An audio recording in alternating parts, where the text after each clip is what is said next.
लोकसभा चुनाव का आगाज हो चुका है और आज अगर हम लोकसभा की शिमला कंस्टिट्यूंसी की बात करें तो उसकी शुरुआत भी आज जो हो चुकी है। और हमारे साथ मौजूद हैं हिमाचल के स्वास्थ्य एवं परिवार कल्याण मंत्री कर्नल धनीराम शांडिल। इनसे बात करने की और जानेंगे कि क्या प्लानिंग्स हैं और किन मुद्दों को लेकर शांडिल जी आप लोग या आपके प्रत्याशी जो हैं वो आम जनता के बीच में जा रहे हैं। देखिए, अब चुनाव का बिगुल बज चुका है और सभी पार्टियां, पर्टिकुलरली हमारी तो दो प्रमुख पार्टी हैं, भारतीय जनता पार्टी और कांग्रेस, सभी मैदान में उतर चुके हैं और हमारा प्रत्याशी भी शिमला पार्लियामेंट्री कॉन्स्टिट्यूंसी के लिए तय हो चुका है। और आज मां शूलिनी के आशीर्वाद से हमने ये पहला कार्यक्रम सॉर्ट ऑफ जैसे आरंभ कर दिया है, पूरा कैंपेनिंग जी। और बाकी जहां तक हमारी स्ट्रेटजी का संबंध है, हम ग्रास रूट तक जाना चाहते हैं, जैसे आम चुनाव में होता रहा है जी। और जोन वाइज बांट दिया गया है क्षेत्र को जी। लगभग 6 जोन हमारे पूरे पार्लियामेंट अपनी विधानसभा क्षेत्र के बना दिए गए हैं जी। और निश्चित है कि हर बूथ तक मैं स्वयं भी जाऊंगा विद कैंडिडेट जी। और कैंडिडेट को भी क्योंकि वो एक अच्छे परिवार से हैं, जिनके पिताश्री 6 बार स्वयं सांसद रह चुके हैं जी। और उस बैकग्राउंड का भी, और अदरवाइज आते वो एक लोकप्रिय विधायक हैं कसौली के जी, जो अच्छे मतों से इस बार जीते हैं।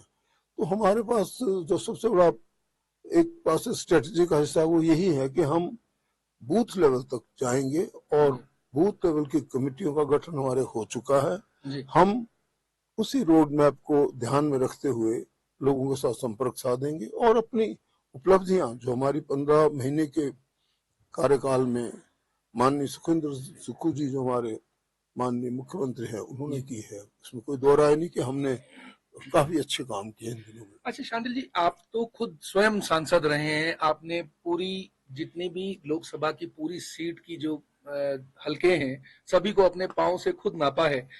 क्या लगता है कि किस तरह का ये जो चुनाव है वो होने वाला है? चुनाव तो इस बार का मैं समझता हूँ ऐतिहासिक चुनाव होगा जी। जहां तक मैं सूचना इकट्ठी करता रहता हूँ या देखता रहता हूँ, भारतीय जनता पार्टी किसी भी हद तक जाकर अपने सत्ता को स्थापित करना चाहती है जी। सेवा रूपी सत्ता नहीं जी। वो जो आप देखते हैं, जिस प्रकार से आपने ये अभी का एपिसोड देखा कि उन्होंने सत्ता की लोलुपता में आकर हमारी ही चुनी सरकार को किस प्रकार से डिस्टेबलाइज करने का प्रयास किया और ना प्रयास किया बल्कि उन्होंने तो देर तक भी निश्चित कर दी थी कि किस प्रकार से हम इनको सत्ता से बाहर करेंगे और उन सब लोगों को अपने तरफ करके इनको सत्ता से बाहर निकालेंगे।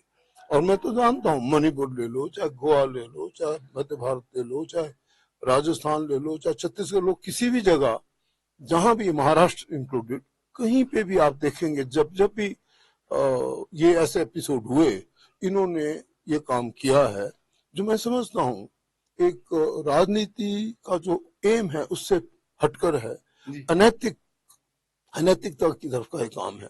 तो हमें तो जैसे इन्होंने कह भी दिया था कि भाई इन्हें तो परमात्मा नहीं बचा सकता, तो परमात्मा ने ही हमें बचाया भी है, मैं तो समझता हूँ। और हमारी तो बहुत क्लियर मेजोरिटी थी। आफ्टर ऑल 40 का और 25 के बीच का अंतर 15 सीट का होता है, तो उसको भी इन लोगों ने किस प्रकार से हमारे राज्यसभा के चुनाव में जो चाहा था कि हम किस तरह डिस्टर्ब करना चाहा, वो आप सबके सामने है।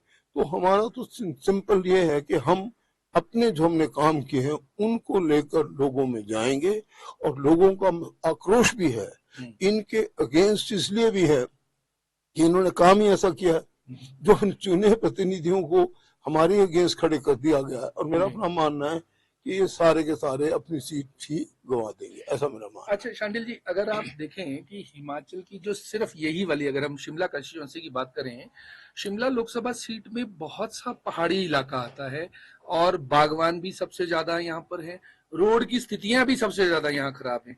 उसके लिए कांग्रेस क्या सोच कर जो है वो प्लान कर रही है आगे?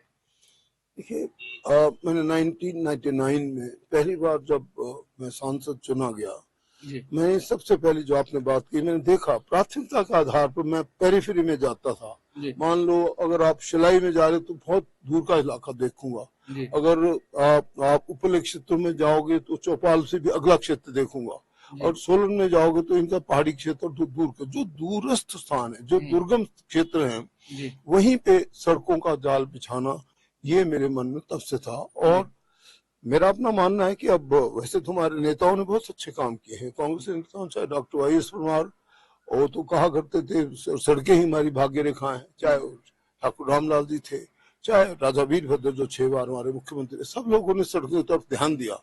और मैं समझता हूँ कि एज ए मेंबर पार्लियामेंट जो 2 बार मैं रहा हूँ, मैंने भी सड़कों को अपना एक प्रकार से केंद्र बिंदु बनाया था विकास का।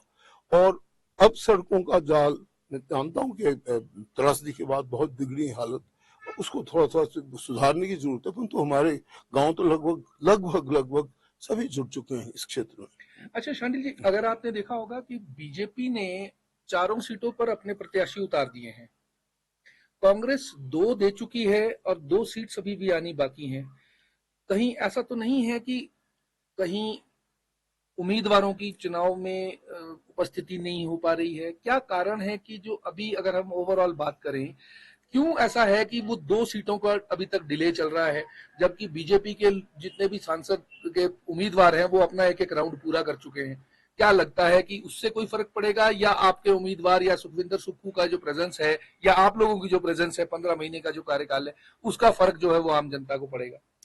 इसमें कोई बात नहीं, जो आपने सबसे आखिर में बात कही कि हमारे 15 साल का जो सेवा काल, उसका असर तो जरूर पड़ेगा, जी क्योंकि जिस प्रकार के काम जी माननीय सुखविंदर सिंह सुक्खू सरकार ने और उनसे स्वयं जी खासकर त्रासदी के वक्त किए, फ्रंट फुट पर रहना, उससे पहले भी किस प्रकार के सुखाश्रय जैसी योजना को सोचना, जी और 10 गारंटियों में से इन 15 महीनों के कार्यकाल में पूरा 5 गारंटी पूरा करना अपने में मैं समझता हूँ एक बहुत बड़ी उपलब्धि है। जी और वो ऐसे नहीं कि जैसे अगर ओपीएस है तो दे दी गई है, सब देखा जा सकता है। अगर 1500 महिलाओं को शुरू है तो आप मैं तो खुद गया था लाहौल स्पीति, वहां पे आरंभ हो गई है। जी अगर हमारी स्टार्टअप योजना है तो वो भी ऑन इन प्लेस है। जी इसी प्रकार से दूध के दाम है, वो भी हमारी इन प्लेस है। महिलाओं के 1500 रुपए का बिल्कुल आरंभ कर दिया गया, जो हमारे साथ तो खुद ही रवि जी साथ थे, जी और बल्कि वहां की महिलाएं मेरे पास बाद में आई, मेरे के ये कितनी गद्दारी उन्होंने की, और मैं समझता हूँ लोग इनके बड़े खिलाफ हैं। तो हमारे फेवर में जनता का पक्ष, जनता की जो आवाज है, जनता की जो मनो सॉर्ट ऑफ वृत्ति है, वो हमारे पक्ष में है, ऐसा मेरा मानना है। इन 15 महीने के जो काम किए गए हैं वो सच में सराहनीय हैं। और मैं तो आपको सच कहूं, जो लुथान में हमारा बनने जा रहा है सुखाश्रय, मैंने स्वयं उसकी रिकॉग्निशंस की पूरे दिन, ये बहुत ही अच्छी प्रकार का बनेगा, जिसमें 400 लोगों के लिए, बालिक बालिकाओं के लिए ठहरने का स्थान, ट्रेनिंग का स्थान, और सब प्रकार की जितनी भी सुविधाएं मिल सकती है एक अच्छे ट्रेनिंग इंस्टीट्यूट में, वो इसमें शामिल होंगी। तो हमारी कार्य जो शैली है, और इसके विपरीत परिस्थितियों के होते हुए जब हमारे पास सेंटर से किसी प्रकार की भी कोई आर्थिक मदद नहीं की जा सकती सब्सटेंशियली, छोटा मोटा जो इन्होंने जो बनता था हमारा वो भी लेंबे पूरा नहीं दिया, तो कहाँ तो इनको, मैं तो कहता हूँ पहली अनाउंसमेंट 1000 करोड़ की कर देनी चाहिए थी, नहीं कुछ भी किया। तो उसके बावजूद अगर हम आगे बढ़े हैं तो लोगों के दिल में कहीं ना कहीं कांग्रेस का स्थान है। अच्छा शांडिल जी, अगर आप देखें कि कंगना रनौत, क्योंकि आप हिमाचल के मंत्री हैं, तो आपसे मैं चारों विधानसभा क्षेत्रों में, चारों लोकसभा क्षेत्रों में अगर हम बात करें, आपको जाना पड़ेगा, तो आपको क्या लगता है विक्रमादित्य सिंह जो हैं वो कैसे कंटेंडर रहेंगे, और क्या लगता है कि कंगना रनौत कैसी दावेदार हैं? क्या कहेंगे आप इस बारे में? इसमें कोई दो राय नहीं कि जो भारतीय जनता पार्टी ने एक अपनी सॉर्ट ऑफ सोची समझी सॉर्ट ऑफ स्ट्रेटजी के अधीन ये निर्णय लिया है कि जहाँ पे बॉम्बे स्टैम्प एक हीरोइन हमारे बीच में भेजी है। मेरा मानना है कि जो विक्रमादित्य को हमारे हाईकमांड ने चुनकर जो चयन किया है कि वो हमारे कैंडिडेट होंगे, तो वो certainly is an edge over her, और इन ऑल एवरी कैलकुलेशन ये सीट मंडी की कांग्रेस को आएगी। क्योंकि मैं समझता हूँ, मैंने स्वयं देखा एज ए सांसद, जितने भी कलाकार या जितने भी अभिनेता हमारे बीच में आए, उनकी प्रेजेंस बड़ी कम होती है। अब कंगना रनौत जी, ये तो है नहीं कि पूरी राजनीति नेता बन के अब वो अपनी एक्टिंग छोड़ देगी या अपना अभिनय छोड़ देगी। मेरा अपना मानना है कि उनका यहाँ होना जैसे होना चाहिए। मैं समझता हूँ 99 से अब तक आपके 26 ईयर, मैं तब से लेकर लोगों के बीच में हूँ, तो ऐसे कंगना रनौत यहाँ पे नहीं रह पाएगी। जैसे मैंने स्वयं देखा, चाहे धर्मेंद्र जी थे, चाहे दूसरे हेमा मालिनी जी थी, और दूसरे बहुत जयाप्रदा साथ थी, और जो सबसे पहली dancer and all Sunny Deol भी रहे। सन्नी देओल भी रहे। तो ये इन सब की प्रेजेंस बड़ी कम होती रही है, तो वही चीज यहाँ पे होने वाली है। तो आम जनता जानती है इस बात को कि हमारे साथ कमिटेड पॉलिटिशियन कौन है। इस वक्त विक्रमादित्य के पूरे चांसेस हैं कि इस सीट को जीत जाए। अच्छा, अगर हम ओवरऑल मुद्दे की बात करें, हिमाचल में किन मुद्दों पर ये चुनाव लड़ा जाने वाला है? क्योंकि बीजेपी तो राम मंदिर को लेकर लड़ रही है और मोदी फैक्टर काम कर रहा है। कांग्रेस किस फैक्टर को काम कर रही है? क्या सोचती है कांग्रेस? क्या सोचकर आम जनता के बीच में जा रही है? देखिए, कांग्रेस एक ऐसी पार्टी है, यानी कि मैं इसके साथ संबंधित हूँ, या मैं पंडित जवाहरलाल नेहरू को फोर्थ क्लास स्टूडेंट मैंने सुना है, या इंदिरा गांधी जी को हमने 71 वॉर में स्वयं सुना और स्वयं हमारे क्षेत्र में आई, वो अलग बात है। मैं समझता हूँ कि जो कांग्रेस की विचारधारा है, जो कांग्रेस की आजादी की जंग है, जो कांग्रेस का इतिहास है, वो इतना अच्छा है कि भारतीय जनता पार्टी उस इतिहास के सामने कभी भी नहीं टिक सकती। क्योंकि 80 के दशकों में बनी पार्टी, जो 1984 में के दिनों में आई थिंक सिर्फ अटल जी और अडवाणी जी 2 ही सीटें होती थी इनके पास। और मेरा अपना मानना है कि इस बार आप देखेंगे शायद ये उसी की तरफ जा रहे हैं। As I can make out कि ये धीरे धीरे लोगों को पता लग जाएगा कि किस प्रकार से लोगों को ये मोहित करते हैं, किस प्रकार से। आप सोचिए, जो 30 रुपए की चीज थी वो आज 300 की है। जो डीजल वगैरह 70 का होता तो कहीं मच अबव 100 से बहुत पहले हो चुका। So many other things. ना बेरोजगारी की बात होती है, ना महंगाई की बात होती है, ना महिलाओं के सशक्तिकरण या उनके सम्मान की बात होता है। आप छोड़िए, कहाँ पे मणिपुर में जो हिंसा हुई या जो उनके साथ हुई, तो मैंने एक आर्मी ऑफिसर की, जो मैं खुद जानता हूँ, उनकी विधवा है वो, और उन्होंने इतना सुंदर बोला कि देखो, कारगिल में मैंने अपने पति को खोया, परंतु मैं कभी नहीं जानती थी कि हमारी इस प्रकार की हालत मणिपुर में होगी, जहाँ पे हमारे माननीय प्रधानमंत्री महोदय एक बार जाने के लिए भी नहीं उनका प्रोग्राम बना, बोलने के लिए भी कोई एक शब्द भी नहीं।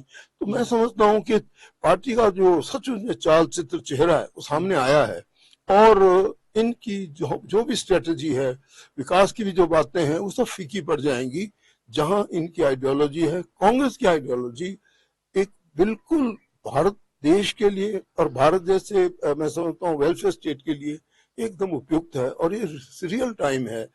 शांडिल जी, एक अंतिम सवाल आपसे मैं जानना चाहूंगा कि अगर आप ये देखें कि हिमाचल में, क्योंकि हिमाचल की टोपोग्राफी जो है वो बहुत अलग है बिहार, यूपी और जगह से, अगर हम बात करें, यहाँ पर काम करने की क्षमता भी अलग तरह की रहती है। आपको क्या लगता है विनोद सुल्तानपुरी कैसा चेहरा होंगे? क्योंकि आपके पास जब बीजेपी बात करती है 400 पार, हिमाचल में वो 40 बोलती है, तो आपको क्या लगता है कि क्या होगा इस बार? सच में ये जो 400 पार का नारा है, मैं समझता हूँ कि कहीं ना कहीं अपने कार्यकर्ताओं के मनोबल को शायद ऊंचा बढ़ाने के तो ठीक है, या एक प्रकार से सॉर्ट ऑफ जो इनकी आम, जो मैं सोचता हूँ कि गेबल की तरह नीति है, जैसे हुआ करता था सेकंड वर्ल्ड वॉर में, कि भाई ऐसी बातें बोलो जिससे दूसरे लोग प्रभावित हों, दैट साइकोलॉजिकल वॉरफेयर, वो इनके 400 पार वाली जो बात से पता लगता है। और पहला चुनाव का आप देखें, इसको अंदाजा लगा रहे हैं जो लोग अच्छे अच्छे विद्वान हैं, वो ये सब देख रहे हैं कि ये कोई 400 पार का बिल्कुल गलत नारा है, ऐसा कुछ होने वाला नहीं है। यहाँ मेरा अपना मानना है कि शायद ये 130 पार भी कर जाएंगे तो बहुत बड़ी बात है। और ऐसा मेरा मानना है, I may be wrong, but I personally feel कि इनकी बहुत ज्यादा वोटिंग जो है वो बहुत कम होने वाली है। और जहां तक यहाँ का 4-0 का मामला, ये शायद इनके ऊपर लागू होगा। हमारी चारों सीटें भी हम जीतेंगे, और जितने लोग जो भाग के गए हैं यहाँ से और जो धोखा दे के गए हैं, वो भी सब सीटें हारेंगे, आप देखेंगे, और सब कुछ हमारे पक्ष में होगा, ऐसा मेरा मानना है। तो आपने देखा कर्नल धनीराम शांडिल बिल्कुल स्पष्ट रूप से उन्होंने कहा कि 4-0 उल्टा हो सकता है कांग्रेस बनाम बीजेपी में, क्योंकि कहीं ना कहीं जो कांग्रेस के 15 महीनों का कार्यकाल है और आम जनता के साथ जो कनेक्ट सुखविंदर सुक्खू ने बनाया है, और उसके साथ में उनके जो प्रत्याशी हैं, उनकी जो भूमिका है आम जनता के बीच में, वो कहीं ना कहीं बहुत सराहनीय है, जिसकी वजह से हिमाचल में कांग्रेस जो है वो 4-0 के साथ में वापसी करेगी। सोलन से अनुराग शर्मा, इंडिया न्यूज।